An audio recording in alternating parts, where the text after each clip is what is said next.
La web radio posant source des mots.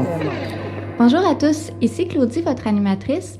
Aujourd'hui, à la web radio POSA, nous allons discuter avec M. Pierre Moreau, directeur général du Bureau du cinéma et de la télévision du Québec. Nous allons nous intéresser à la situation du cinéma québécois. Bonjour M. Moreau. Bonjour. Merci d'avoir accepté notre invitation. Plaisir est pour moi. Tout d'abord, parlez-nous un peu de vous. Quel est votre rôle dans l'industrie et quel est votre parcours? Écoutez, au bureau du cinéma, on fait deux choses bien précises. D'abord, on rencontre toutes sortes de producteurs étrangers pour les inviter à venir tourner au Québec. On leur vend, bien sûr, toute la question des crédits d'impôt, mais aussi la diversité architecturale de la ville de Montréal. Vous savez, à Montréal, on peut tourner New York, on peut tourner Boston, on peut tourner Chicago, on peut tourner Prague, sur quelques coins de rue, là, pas partout, mais on peut faire ça dans les années 20, dans les années 30, dans les années 40. Donc, Montréal offre une grande diversité et ça nous permet, au fond, de solliciter des clients et des gros projets. On parle de films comme X-Men, on parle aussi de films indépendants. Actuellement, on tourne Billie Holiday. Alors donc, on fait ça, c'est le premier volet. Et le deuxième volet, c'en est un de grappe industrielle. Ça veut dire que là, on réunit tous les intervenants, tous les acteurs, en fait, d'une même chaîne, autour de la table pour regarder quels sont nos objectifs communs. Est-ce qu'il y a des ballons qu'on peut porter tout le monde ensemble? Et l'objectif, c'est d'identifier effectivement les sujets qui nous rassemblent. On connaît bien ceux qui nous divisent, mais c'est d'identifier ensemble qu'est-ce qu'on peut faire ensemble. Alors, le volet de grappe industrielle. Alors, dans ce volet-là, il y a des commissions, il y a des chantiers, il y a aussi du travail où on fait des études, on va faire des études sur différentes tendances de l'industrie. Le Québec serait une plaque tournante au niveau de la spécialisation, au niveau de technique, que ce soit en post-production. Pouvez-vous nous en expliquer un peu plus à ce niveau-là? Oui. En fait, c'est plus spécifiquement, vous n'êtes pas loin, c'est les effets visuels et de l'animation. Et au niveau des effets visuels, je vous dirais qu'on est dans les trois villes les plus prisées à l'échelle planétaire. Alors, toutes les grandes compagnies internationales sont là. Je vous les nommerai pas toutes, là, mais elles sont à peu près toutes là. Il m'en manque trois. Puis on espère bien pouvoir ficeler ça là, au cours des prochaines années. Mais qualité de la main-d'œuvre, beaucoup. Et aussi facilité d'arrimer à la fois les programmes d'éducation avec les besoins du marché. Et je dois dire qu'il y a un travail constant avec les deux ministères, celui de l'immigration fédérale, parce qu'il n'y a pas assez de main-d'œuvre au Québec, on n'en produit pas assez. Donc, il faut faire venir, vous direz, un 20-30% de main-d'œuvre de l'étranger. Là, c'est vraiment tout pays confondu. Alors, et travail auprès du ministère de l'Immigration québécois qui, lui, renouvelle les permis de travail. Alors, on s'assure que le processus reste fluide et qu'on arrive à bien faire circuler les gens qui arrivent d'un autre pays ou même à l'intérieur ici, directement des écoles au travail. Pouvez-vous nous expliquer la place du cinéma québécois au niveau des productions d'ici, au niveau canadien et international? Grande question, ça. J'étais hier soir en représentation d'un film, Joulix, un film québécois, justement, réalisé par Marie-Lou Dion et produit par Téléfiction. Le cinéma québécois, à l'échelle canadienne, il se démarque hors de tout doute. D'abord, quand on regarde la qualité et le dynamisme de la production cinématographique au Québec, on est de loin en avant du cinéma canadien, qui lui a peut-être la difficulté, là, oui, je pense qu'on est meilleur, là, disons-le, mais je pense que le cinéma canadien a aussi la difficulté d'avoir un immense géant à côté de lui qui parle la même langue. Alors forcément, les produits américains circulent beaucoup plus rapidement, facilement au Canada. Ici, au Québec, on a encore, et j'espère qu'on l'aura pour longtemps, mais la protection de la langue qui fait en sorte que les gens ont envie d'aller regarder du cinéma dans leur langue, pas nécessairement dans une version doublée, mais dans une version originale, de reconnaître leurs acteurs à l'écran et d'encourager ce médium-là. Maintenant, à l'échelle internationale, c'est une autre question.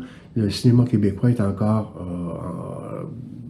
méconnu, je vais dire ça comme ça, est encore méconnu. Il y a un énorme travail à faire pour s'assurer que nos films voyagent, non seulement qu'ils voyagent dans des festivals, parce que ça, on le fait déjà, ou à peu près, mais qu'ils voyagent commercialement, qu'on arrive, qu'on soit identifié comme ayant une niche très précise de cinéma et qu'il y a à travers toute la planète, qu'il y a suffisamment de public ici et là pour s'intéresser à ce cinéma-là. Mais il y a un énorme travail de promotion de notre cinéma qui doit être fait. Il est fait, je vous dirais, en grande partie par des gens comme nous, mais beaucoup, bien au-delà de ce que nous faisons, nous, par la SODEC, qui est la Société de développement des entreprises culturelles, donc qui est l'agence québécoise là, pour tout le support à la production. Puis au niveau canadien, c'est Téléfilm Canada qui fait ça. Mais exemple, dans les grands marchés, à Cannes, au Festival de Toronto, dans tous les événements internationaux, Berlin, Venise, ils ont des kiosques qui font la promotion du talent d'ici, mais je pense qu'il faut faire un pas de plus et non seulement s'intéresser à la notoriété, mais à la rentabilité de ces films-là. Trouvez-vous que la visibilité des films et courts-métrages québécois rend justice au travail des artisans de chez nous? Eh bien non, pas encore. C'est quelque chose qui est en train de se développer. Je pense que le Festival du Nouveau Cinéma fait un travail colossal à ce niveau-là. Mais, vous savez, cette habitude-là, puis ça existait, ça, hein, il y a plusieurs années, vous n'avez pas connu ça. Mon collègue ici, certainement, par exemple. Mais on avait des courts-métrages avant de procéder au programme long, au programme principal. Il faut peut-être réinstaller cette habitude-là pour qu'on les voit, ces films-là. Ils ont effectivement beaucoup plus de visibilité à travers le web, mais c'est encore une fois, c'est une clientèle très spécifique qui sait où aller et qui sait comment faire ça. Mais il y a un travail énorme à faire pour les rendre visibles, les rendre disponibles et que le public s'attache et s'associe à cette production-là. À ce niveau-là, j'aurais une question qui va dans ce sens. Trouvez-vous qu'on devrait présenter une plus grande variété cinématographique dans les salles de cinéma grande surface? Grosse question. La réponse est toujours oui. La diversité, c'est une bonne chose. Encore faut-il pouvoir se l'offrir parce que c'est l'argent des contribuables. On est une bien petite nation. Vous avez 7 millions. Si on regarde, par exemple, le comparatif avec le marché français, 160 millions de consommateurs, un film a plus de chances de faire ses frais puis éventuellement d'être refinancé. Puis il faut comprendre aussi que tout le financement de la culture est faite à travers des sociétés d'État. Dans le cas de la télévision, c'est le Fonds des médias, anciennement le Fonds des câbleaux. Mais aujourd'hui, il faut regarder ça en disant la plupart des jeunes n'ont pas le câble, n'ont même pas de ligne dure chez eux. Fait que le Fonds des câbleaux, c'est-à-dire que lui, ce qu'il fait, c'est qu'à chaque abonné, à chaque dollar, en fait, qu'il reçoit, il en remet une petite partie dans le pot pour financer, là, dans ce cas-là, c'est la télévision particulièrement. Mais à partir du moment où les gens déconnectent du câble pour aller sur des plateformes qui ne payent pas de taxes, bien, il y a un problème. On a un problème de financement de la culture. Et là, je vais rattacher ça avec votre question, là, la diversité, elle est menacée. On va se retrouver à regarder toute la même chose. On va avoir une grande diversité, mais de produits uniques, américains. Alors, c'est pas ça qu'on veut. Je pense qu'on souhaite pouvoir continuer à se distinguer, mais à promouvoir notre culture pour ce qu'elle est, en pensant tout le monde que c'est important de garder ça, parce que c'est notre identité à travers. Notre cinéma, c'est aussi une partie de notre identité. Trouvez-vous également qu'on devrait présenter plus d'œuvres d'ici dans les écoles? Sûrement que, ceci dit, je ne sais pas quel est mon point de repère. C'est une question que je n'ai pas d'informations. Est-ce qu'il y en a de présenté dans les écoles? Je ne le sais même pas. Mais si d'aventure, il n'y en avait pas, la réponse à votre question, c'est bien oui, il faut faire ça. Il faut faire ça, d'autant qu'il y a suffisamment de diversité thématique dans le cinéma d'ici pour s'appliquer à plein de programmes de cours, que ce soit des cours d'histoire, des cours d'économie sociale, des cours de relations humaines. Enfin, il y a toutes sortes de diversité de films qui sont absolument formidables et qui pourraient servir de base à une discussion avec des étudiants après. En terminant, qu'est-ce qui rend les réalisations québécoises si uniques?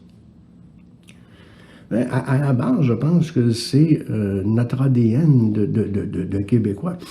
Vous savez, on a ici une histoire qui nous appartient, une culture qui nous est très spécifique, et c'est ça qu'on met à l'écran. Alors, elle est unique comme le cinéma polonais est unique comme d'autres cinémas le sont, mais de ce point de vue-là, on n'a pas à rougir des produits artistiques, puis des films et des séries télé, il ne faut pas l'oublier.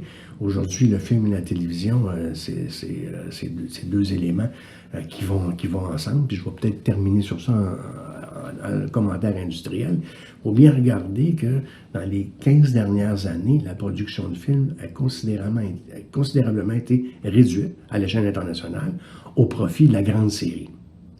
Alors, quand on regarde ce marché-là, ça veut dire qu'aujourd'hui, quand on regarde cinéma-télévision, les deux sont faits avec à peu près les mêmes moyens. Alors, et les deux ont des niches de consommation extrêmement spécifiques.